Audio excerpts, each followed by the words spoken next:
김선민 형제입니다. 코로나가 발생하고 여러 가지 어려움을 겪으면서 저희 가족은 모두 우리 교회에 오게 되었습니다. 예배를 통해 지친 마음을 회복하며 정착해가는 중에 양육반을 권유받았습니다. 처음엔 다들 하니까 나도 해야 하는 것이구나 생각했습니다. 그런데 훈련을 마치는데 2년이나 걸린다는 소리를 듣고 과연 내게도 2년 뒤 훈련을 한 차례 마치는 순간이 오게 될까라는 생각이 잠깐 들었습니다. 하나님의 은혜로 이렇게 졸업을 하며 말씀으로 성장하게 되었고 비전을 발견하게 되었습니다. 이번 제자대학 2학기 훈련을 시작하면서 여러 가지 변수가 많았습니다. 반장으로서 훈련생들을 챙기고 섬기게 되었고 직장에서는 새로운 일이 진행되어 업무량이 많아져 교대 근무를 계속 들어가야 하는 상황이 이어졌습니다.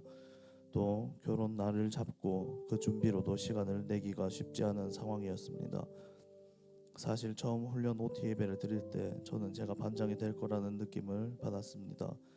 양육반 훈련부터 제자대학 1학기 훈련까지 모두의 섬김으로 그래도 수월하게 왔기에 뭔가 이번에는 내가 반장이 되어 섬겨야 하는 타이밍이겠구나 하는 느낌이 왔는데 그게 현실이 되었습니다. 예상은 했지만 생각 이상으로 부담도 많이 되고 너무나도 부족한 내가 반장으로서의 역할을 제대로 할 수 있을까라는 걱정이 많이 생겼습니다.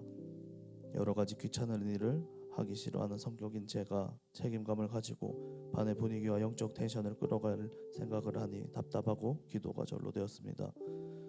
훈련 초반부에는 그래도 괜찮았지만 중반부와 후반부를 달려가며 체력적으로나 정신적으로 고비가 찾아왔습니다. 금요일 밤에 일을 하고 와서 토요일 아침에 다시 또 출근을 하고 마치고 바로 와서 훈련을 듣는 것이 꽤나 강한 체력을 요구했습니다. 그리고 어렸을 때 갑자기 몸이 약해졌고 여러 가지 검사를 해봤지만 병명도 명확하지 않고 병원에서는 일단 살아가는데 지장이 없어 보이니 그냥 건강관리를 잘 관리하며 살라고 하는 이야기를 들었습니다. 건강검진이나 검사를 할 때마다 항상 이 몸으로 어떻게 살아왔는지 신기하다는 말을 듣고 살았습니다. 이전까지는 몸에 한 번도 이상을 느껴본 적이 없었고 괜찮아 보인다 해서 그냥 그렇게 살았지만 이번 제자학교 2학기 훈련 중에는 몸에 무리가 온다는 게 처음으로 느껴졌습니다. 진짜로 이대로 가다가는 몸에 큰 문제가 생길 것 같다, 한계에 도달한 것 같다라는 느낌을 많이 받았습니다. 모든 것을 그냥 내려놓아야 하나라는 생각도 들었습니다. 하지만 단순 지속 반복 되는 훈련 속에서 저도 모르게 많은 성장을 했습니다. 이 정도의 상황이었으면 솔직히 과거에 저는 모든 것을 포기했을 겁니다. 그냥 대충 해서 나에게 닥친 상황을 넘기려고만 했을 것입니다. 그러나 말로는 힘들다, 못할 것 같다라고 했지만 또 어찌저찌 해나가는 나의 모습을 보면 지난 2년간의 훈련이 헛되지 않았음이 증명되는 듯 했습니다. 하루는 너무 지쳐서 예배 시간에 계속 그냥 눈물만 나왔습니다. 몸도 마음도 너무 지친 이 상황에서 나는 왜 이렇게까지 해야 하는가 하는 생각이 많이 들었습니다. 전혀 울만한 상황이 아닌데도 혼자서 오열하고 있는 저의 모습이 한심하게도 느껴지는 순간에 하나님께서는 큰 깨달음을 주셨습니다. 내 힘으로는 어렵지만 하나님을 의지하면 된다는 것이었습니다. 지금까지 하나님이 늘 함께 하셨지만 크게 의식하지 못했는데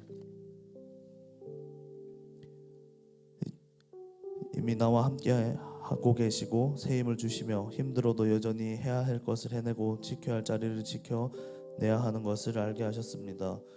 우리 교회가 지금까지 수많은 사람들의 이런 노고로 지금까지 이렇게 건강하게 세워져 있다는 것이 깨달아지면서 감사가 흘러나왔습니다. 아무리 피곤하고 힘들어도 내가 있을 자리에 마땅히 해야 할 일이기 때문에 기쁨으로 모든 것을 감당하기로 마음이 먹어졌습니다. 마음가짐이 바뀌니 많은 것이 회개가 되었습니다. 반장으로서 더욱더 제자대학 동기들에게 신경 쓰지 못한 것, 더 기도하지 못한 것, 다들 2학기까지 왔으니 알아서 잘하겠지라는 저의 안일한 생각이 우리 반이 더 잘되지 못하게 막은 것이 아닌가 후회가 되기도 하고 미안한 마음으로 다가왔습니다. 셀에서도 인턴으로서의 역할을 잘 감당하지 못한 것과 감정과 컨디션에 따라서 셀 가족을 대했던 순간들이 많이 생각났습니다. 또한 내가 만나는 수많은 영혼들에게 그리스도인으로서 좋은 모습을 보이지 못하고 살려야 할 영혼이 아닌 그냥 친구, 직장 동료, 스쳐가는 사람 정도로 생각했던 모든 모습이 너무나도 부끄러웠습니다.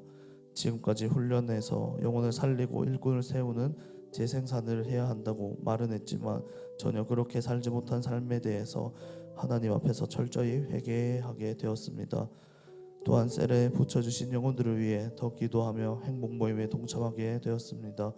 훈련을 통해 부족하지만 깨닫게 하시고 이 부분을 고쳐가며 더 좋은 일꾼으로 성장할 수 있도록 바로 잡아주심에 감사합니다. 여호와의 산에 오를 자가 누구며 그의 거룩한 곳에 설 자가 누구인가? 곧 손이 깨끗하며 마음이 청결하며 뜻을 허탄한 데 두지 아니하며 거짓 맹세 아니하는 자로다.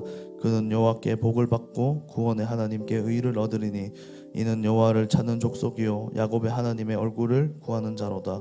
시편 24편 3절에서 6절 말씀. 아멘. 저는 이제 헛하는 곳에 마음을 두지 않을 것입니다. 언제나 교회를 통해 하나님이 관심을 두는 변화와 성장, 영혼 구원과 비전에 내 마음을 두고 따를 것입니다. 이제 저는 더 이상 나의 문제로 뒤로 물러나 도망하는 자가 아닙니다. 나의 본업이 재생산 사역자임을 잊지 않고 정체성을 분명히 하여 영혼을 살리고 일꾼을 세우는 일에 교회의 가르침을 받아 순종하며 따를 것입니다. 아직은 멋진 재생산 사역자의 삶을 살아가기에는 여전히 부족할 수 있지만 부족하기에 만들어 쓰신다는 말씀의 힘을 얻어 만들어 주시는 자리에 더 설 것입니다. 차갑지도 뜨겁지도 않은 저를 지금까지 훈련시켜 주시고 재생산 사역자로 2002만 세계 비전을 성취하는 비전을 위임해 주신 담임 목사님 정말로 감사드리고 사랑합니다. 저도 목사님이 보여주시고 가르쳐 주신 대로 살아가며 황홀한 평신도 사역자의 삶을 잘 살아내는 재생산 사역자가 되겠습니다. 2년간의 모든 순간 때를 따라 주시는 하나님의 은혜에 감사합니다. 이 모든 영광 하나님께 올려드립니다.